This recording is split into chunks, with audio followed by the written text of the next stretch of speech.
95%의 인간은 타고난 운명 그대로 살아간다. 사람들은 이들을 순리자라 부른다. 5%의 인간은 본성을 거스르는 능력을 갖고 있다. 이 능력으로 인생의 자유를 얻고 경제적 자유를 누린다. 유전자, 무의식, 자의식의 꼭두각시에서 벗어난 자. 사람들은 이들을 역행자라 부른다. 사례 1. 유튜버 냉철은 고교 졸업 후 체대에 들어가고 보니 세상에는 괴물 같은 육체를 타고난 사람이 많았다. 반면 자신은 특별함이 없다고 생각했다. 심각한 가난에 시달리며 사회에 대한 불만이 쌓여 누군가가 째려보거나 시비를 걸면 여지없이 폭력을 행사했다. 그러다 안 되겠다 싶어 부자가 된 사람들을 연구했다. 결국 모든 부자들은 부동산과 주식으로 부를 이루었다는 결론에 이르렀다. 그 후 도서관에서 주식책을 읽기 시작했다. 배달 일을 하면서 1,000만 원을 모아서 주식을 시작했다. 30대 초반이 되었을 때 자산 30억을 확보했다. 그는 이제부턴 망할 일이 없다고 생각하고 꿈에 그리던 세계여행을 시작했다. 사례 2. 31세 김다원이라는 친구가 있다. 그녀는 물리치료사로 일하면서 경제적 자유라는 꿈을 포기하지 않았다. 24살부터는 일을 하면서 주말마다 재테크 강의를 들었다. 1년간 사업 설명회, 경제 세미나, 각종 재테크, 다단계 사업, 반영구, 화장 강의 등을 수강했다. 뿐만 아니라 부업에 대한 강의도 들었다. 2년 후 퇴사할 때쯤에는 이미 피부관리업을 시작할 수 있는 상태였다. 27살에 뷰티 프랜차이즈 거꾸로 가는 시간을 창업했고 3년 만에 120개 지점으로 확장되었다. 폐업률은 제로에 가깝다. 다은이는 완전한 자유를 얻게 되었다. 농장에 있는 닭을 보라. 이들에게 자유의지가 있다고 말할 수 있을까? 이 닭은 한정된 울타리 안에서 산다. 닭은 유전자 명령에 따라 모이를 먹고 짝짓기를 하고 알을 낳고 때로는 다른 닭과 싸움도 하며 살아간다. 그리고 결국 그 닭은 치킨이 된다. 인간의 관점에서 이 닭의 운명은 태어날 때부터 정해져 있다. 닭의 활동 반경도 삶의 끝도 모두 정해져 있다. 인간의 삶도 닭과 크게 다르지 않다. 인간에게도 울타리가 있다. 이 울타리는 유전자, 무의식, 자의식으로 이루어져 있다. 이 성가신 울타리는 닭처럼 인간의 운명도 정해준다. 인간은 스스로 자유의지가 있고 특별한 존재라고 생각하며 살지만 이는 모두 망상이다. 모두 같은 생각을 한다는 건 평범한 생각을 한다는 뜻이다. 평범한 생각만 하는 사람은 절대 자유를 얻을 수 없다. 울타리를 벗어나려면 어떻게 해야 할까? 당연히 울타리를 잘라버려야 한다. 마찬가지로 운명을 벗어나 진정한 자유를 얻기 위해선 유전자, 무의식, 자의식이라는 울타리를 제거해야만 한다. 이제 울타리를 어떻게 없애는데? 라는 질문이 나올 것이다. 인간의 운명을 정하는 울타리는 생각보다 질기고 억세다. 이 울타리를 끊기 위해선 아주 예리한 검이 필요하다. 바로 역행자 7단계 모델이라는 검이다. 울타리를 탈출한 순간 인간은 자유로운 사고를 할 수 있게 되고 남과 다른 특별한 삶을 살게 된다. 1단계 자의식 해체. 자의식은 인간에게 필수 불가결하게 존재한다. 인간의 자아가 붕괴되는 것을 막는 기제지만 대부분은 과한 남용으로 우리의 발전을 완전히 가로막는다. 예를 들어 나는 돈에 진짜 관심이 없어. 부자 되는 법칙 같은 건 세상에 존재하지 않아 등의 말도 대부분 자의식의 상처를 피하기 위한 합리화에 지나지 않는다. 누구보다 돈을 원함에도 돈은 좋은 거야라는 걸 인정하는 순간 본인의 인생이 부정당하기 때문이다. 대다수는 돈에 대한 트라우마와 공포 때문에 회피라는 어리석은 결정을 한다. 결국 이들은 투영하기를 통해 먼 곳에 자아를 투영하여 인생을 모두 낭비해버린다. 대다수의 사람들이 돈을 대하는 태도도 마찬가지다. 그토록 권하지만 꼭 중요한 건 아니야 라고 말한다. 적은 봉급을 보면서 사회가 잘못되었어라며 남탓만 시전한다. 돈에 대한 지식이 눈앞에 있더라도 이건 천박한 사람들이나 보는 거야라며 회피한다. 과잉자의식으로 모든 기회를 놓친다. 회피만 반복한다. 열등감이 발동되거나 자기 합리화가 시작될 때 우리는 스스로 못남을 인정해야 한다. 타인에게 자신을 투영하며 현실에서 도망쳐선 안 된다. 그 불편한 감정으로 어떻게 자신이 발전할 수 있는가 고민할 때 인간은 한 단계 더 성장한다. 자의식 3단계. 탐색, 자신의 기분 변화 등을 잘 관찰하고 이 기분이 어디에서 오는지 확인한다. 인정. 기분 변화의 이유를 객관적으로 잘 살펴보고 현재 자신의 처지와 비교해서 인정할 것은 순순히 인정한다. 전환.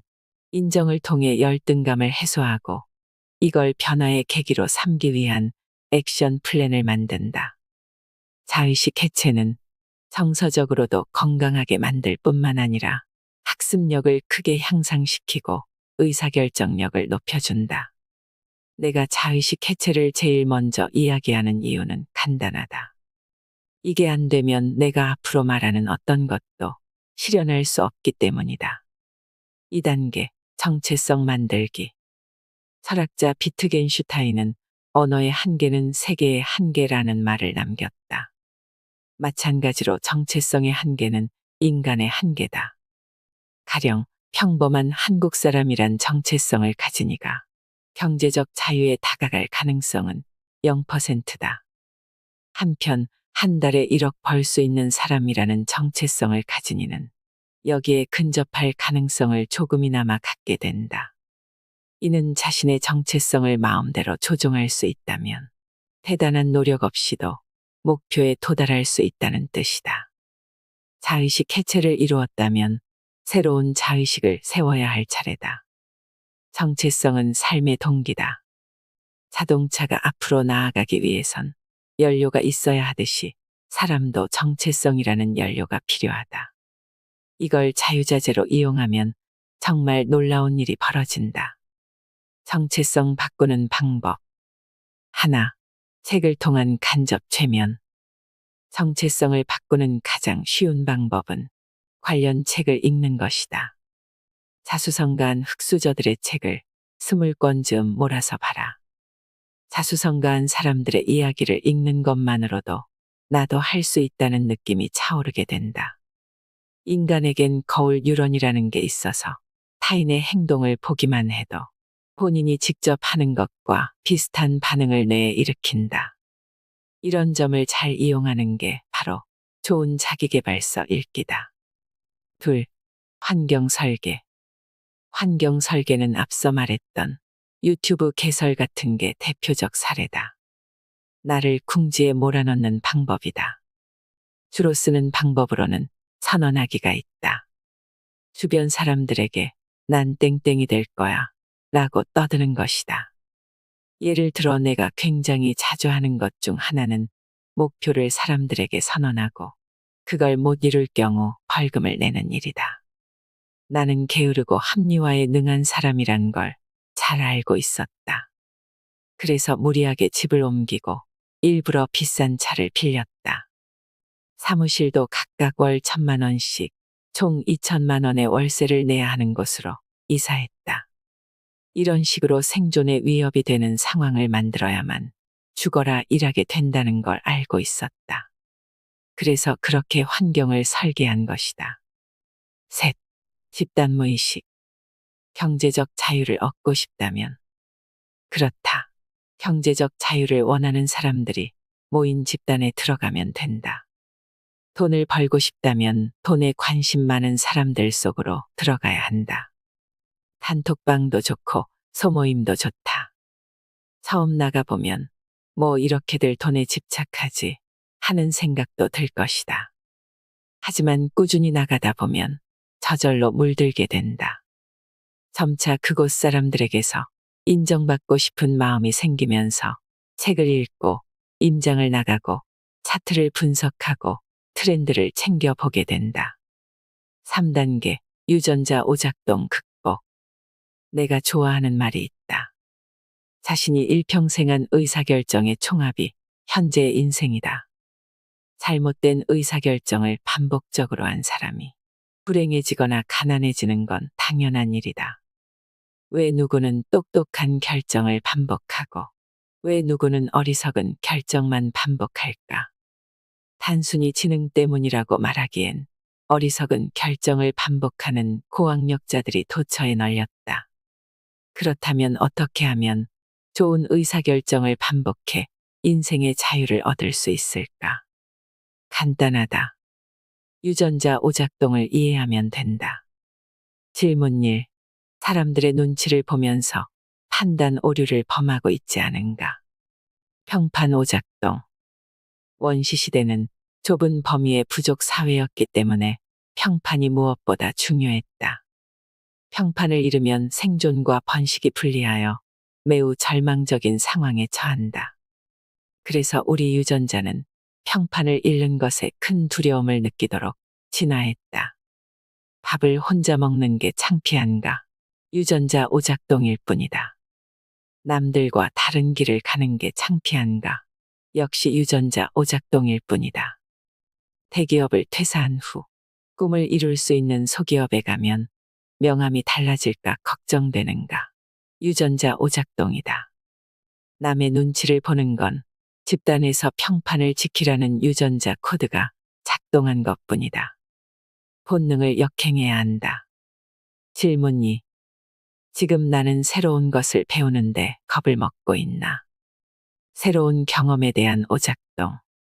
스스로 필요 없다고 말하지만 사실 낯선 일을 배우는 것에 본능적 두려움이 있었던 걸지도 모른다. 당신은 애써 배움을 피하며 합리화하고 있는 건 아닐까? 인간의 두뇌는 현재의 삶이 만족스러울 경우 지금까지 유지해온 습관을 지키려는 경향이 있다. 뇌의 칼로리 소모를 낭비하지 않도록 진화한 것이다. 그렇기에 새로운 일을 배우는 것에 대해 거부감을 갖는 본능이 존재한다. 새로운 것을 배울 때 거부감이 든다면 이건 유전자 오작동이야 라고 생각하며 스스로의 뺨을 때린 후에 나의 길을 걸어가야 한다. 질문 3. 손해를 볼까봐 너무 과도한 스트레스를 받는 게 아닐까? 손실 회피 편향. 인간은 이득보다는 손실에 매우 민감하게 반응하도록 진화했다. 1억 원을 벌던 사람이 1억 1천만 원을 벌게 되어도 기쁘지 않다. 하지만 9천만 원을 벌게 된다면 매달 1천만 원씩 잃고 있어 라고 생각하며 뇌가 위기 신호를 보낸다. 스트레스에 시달리는 것이다. 사업하는 사람들을 보면 이런 기초적인 계산도 못하는 사람들이 있다. 알바비를 1.2배 주면 오히려 더 인재가 몰리고 장기적으로 이득을 본다. 그러나 수준 낮은 사장들은 1.2배를 주면 50만 원이 손해인데 라는 생각 때문에 사업을 키우지 못하고 장기적으론 사업을 망하게 만든다. 직장인의 경우 이직해 자아실현을 할 수 있는 기회가 와도 연봉이 1천만 원 깎인다면이라는 걱정 속에서 아무 발전도 하지 못한 채 회사를 욕하며 계속 다닌다. 이것은 유전자 오작동에 의한 망상일 뿐이다. 4단계 뇌 자동화. 앞의 방법들로 본능의 꼭두각시 끈을 잘라냈다 하더라도 머리가 안 좋으면 자유를 얻을 수가 없다. 독해력이 떨어지면 이 책을 봐도 무슨 말인지 알 수 없고 5, 6단계의 지식과 방법론을 흡수할 수 없다. 돈 버는 일도 마찬가지다. 무슨 일을 어떻게 해야 할지 모른 채 몸만 고생하다 포기하기 일수다. 머리를 어느 정도 좋게 만들어야 한다. 과거의 과학자들은 지능이 고정되어 있다고 믿었다. 사람의 지능은 유전자에 의해 거의 결정되며 아무리 공부를 한다고 해도 성인이 된 후에는 더 발달하지 않는다고 믿었다. 하지만 최근 신경가소성 이론이 등장하면서 인간의 뇌는 사용하기에 따라 신경세포들을 새로 만들어낸다는 것이 입증되었다. 쓸수록 좋아진다는 것이다. 좋은 책을 읽는다는 것은 몇백 년 전에 살았던 가장 훌륭한 사람과 대화하는 것이다. 정말 맞는 말이다. 2년간 2시간씩 책 읽기와 글쓰기를 해라. 나머지 시간에는 놀아도 좋고 쾌락을 추구해도 좋다. 그러면 당신의 뇌는 발달하고 최적화를 이룬다. 별로 힘든 일이 아니다. 일주일에 한두 번만 해도 상위 10%로 올라갈 수 있다. 당신은 지금 눈앞의 과제를 해결하는데 급급하며 살고 있지 않은가? 장기적인 수를 두기 위해 무엇을 하면 좋을지 생각해보고 한번 작성해보자. 야근이 있는 회사보다는 100만 원 덜 벌더라도 쉬운 직장으로 이직하라. 남은 시간에 운동을 하여 뇌를 최적화하고 하루 1시간 책을 읽어라. 창의적인 공동체에 나가거나 나보다 더 나은 사람을 만나라. 당장의 성취에 급급하여 인생을 갉아먹는 것은 순리자의 전형적인 행동임을 기억해야 한다. 안 쓰던 뇌 자극하기. 창의성이나 지혜는 통합적 사고에서 나온다. 흔히 통찰력이라고 불리는 통합적 사고는 뇌 전체를 통합적으로 사용할 때 발휘되는 사고력이다. 그래서 새로운 아이디어가 필요하거나 곤란한 문제에 부딪히면 여러 가지 뇌 기능을 자극하려고 애쓴다. 여기서 중요한 것은 새로운 경험이다. 안 가본 길 걷기. 머리를 많이 쓰는 작업을 할 때는 매일 운동하는 편이다. 운동을 하면 집중력이 극도로 높아지고 창의적인 상태를 만들어준다. 특히 운동하고 샤워를 마치면 다 소진되어 버린 집중력이 다시 돌아온다. 내가 가장 추천하는 건 바로 걷기다. 충분한 수면. 학자들은 최소 7시간 이상의 수면을 권장하며 그럴 때에야 뇌가 최대치의 성능을 낸다. 잠을 줄이는 것은 비효율의 극치다. 역행자의 지식. 인간은 하루 동안 수많은 결정을 반복한다. 평범한 사람이 하는 하루 10개의 판단 중에서 5개는 좋은 판단이고 5개는 그르친 판단이라고 가정하자. 만약 이 사람이 역행자의 지식을 통해 좋은 판단을 할 확률을 10% 늘린다면 어떤 일이 벌어질까? 단순히 생각했을 때 어제보다 한두 개씩 매일 더 좋은 판단을 할 수 있다면 10년 뒤엔 3650일간의 좋은 판단이 복리로 쌓이게 된다. 복리의 힘은 어마무시해서 훗날 인생의 격차는 현격히 벌어질 수밖에 없다. 그 결과의 값은 돈뿐만 아니라 인생의 자유를 얻는 것이다. 역행자는 이를 받으면 이를 준다. 나는 공짜로 생긴 돈의 10%는 상대에게 돌려준다는 철칙을 세워두었다. 예를 들어 예전에 친구가 주식 정보를 알려준 덕에 1억 6,500만 원을 벌었다. 나는 주식을 매도하던 날 1,700만 원을 친구에게 보냈다. 기브 앤 테이크라는 책을 보면 재밌는 주장이 나온다. 사람을 기버나 테이커, 매처의 세 부류로 나눌 수 있다는 것이다. 기버는 퍼주는 사람, 테이커는 받기만 하는 사람, 매처는 딱 받은 만큼만 돌려주는 사람. 그럼 이들 중에 어떤 사람이 제일 부자가 될까? 가장 가난한 사람이 기버다. 그런데 가장 부자인 사람도 기버다. 그동안 나도 젊은 나이에 자수성가했다는 사람들을 수백 명 만나봤지만 대부분은 밥을 사거나 고마움을 표시하는데 돈을 아끼지 않았다. 나는 주변에 인색한 사람 중에 젊은 나이에 경제적 자유를 얻은 사람을 한 번도 본 적이 없다. 밥값 3만 원을 아끼자고 인심을 잃는 사람이 앞으로 무수한 인생의 판단을 잘 해낼 가능성은 제로다. 역행자는 확률에만 베팅한다. 예를 들어 승률이 55% 정도라면 그냥 베팅을 한다. 확률상 당연히 상대가 이길 때도 많다. 만약 지더라도 나는 동요하지 않는다. 난 잘 베팅했어라고 생각한다. 이기더라도 크게 좋아하지 않는다. 그냥 내가 냉정하게 베팅한 것을 칭찬하면서 마인드를 다잡을 뿐이다. 만약 베팅에 실패했다 하더라도 스스로를 칭찬하라. 당신이 무엇을 선택했다면 확률적으로 지는 것에 연연해할 필요는 없다. 그러면 나머지는 시간이 해결해 준다. 인생도 마찬가지다. 남들보다 아주 조금이라도 의사결정력이 높으면 인생에서 내려야 할 수백 번의 의사결정에서 좋은 선택을 할 확률이 높아진다. 그리고 반복적으로 의사결정을 잘한 사람과 그렇지 못한 사람의 차이는 하늘과 땅처럼 벌어지게 된다. 6단계 경제적 자유를 얻는 구체적 루트. 이번 단계에서는 경제적 자유를 얻는 방법을 상황별로 다룬다. 경제적 자유에 이르는 길은 너무나 다양하기 때문에 나는 어떤 상황에서든 경제적 자유에 이르는 알고리즘을 그려볼 생각이다. 돈 버는 일은 엄청 복잡하고 어려워 보이지만 근본적인 원리는 간단하다. 돈을 버는 모든 활동은 아래의 두 가지로 수렴된다. 하나, 상대를 편하게 해주기. 둘, 상대를 행복하게 해주기. 겨우 이게 돈 버는 근본 원리라니까 허탈한가? 그렇지 않다. 이 두 가지야말로 사업과 투자의 시작이자 끝이다.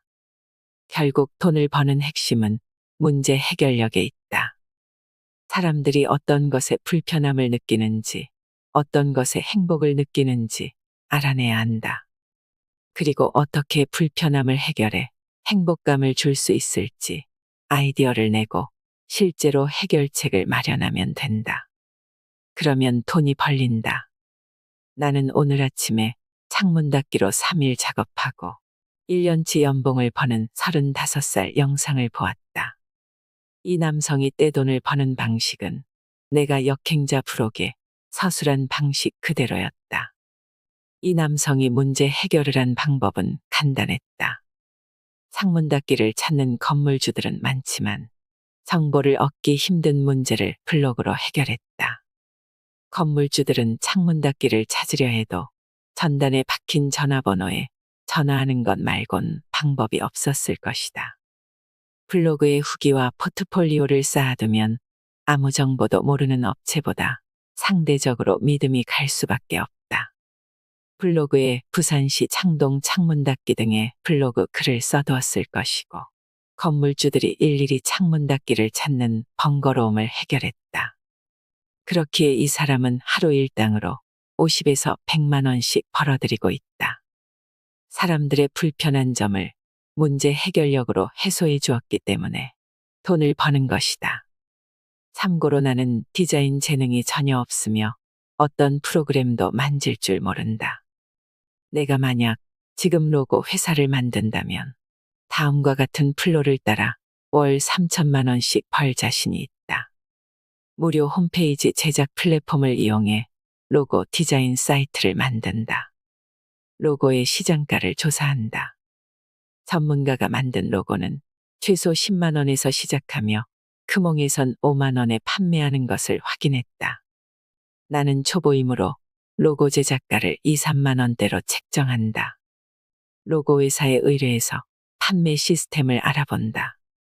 보통 로고 회사는 3개의 시안을 주고 범위를 좁혀나가면서 의뢰자를 만족시킨다는 걸 알게 되었다.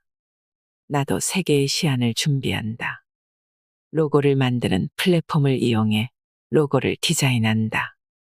아이맵, 윅스, 망고보드 등 수십 군데 해외 사이트에서 30초 안에 로고를 디자인할 수 있게 도와준다. 인스타그램 스폰서 광고를 통해 매일 5천 원에서 1만 원 정도의 비용으로 광고를 돌린다. 크몽을 통해 광고를 해도 좋다. 네이버 블로그, 인스타그램, 유튜브 등을 이용한 무료 마케팅도 가능하다.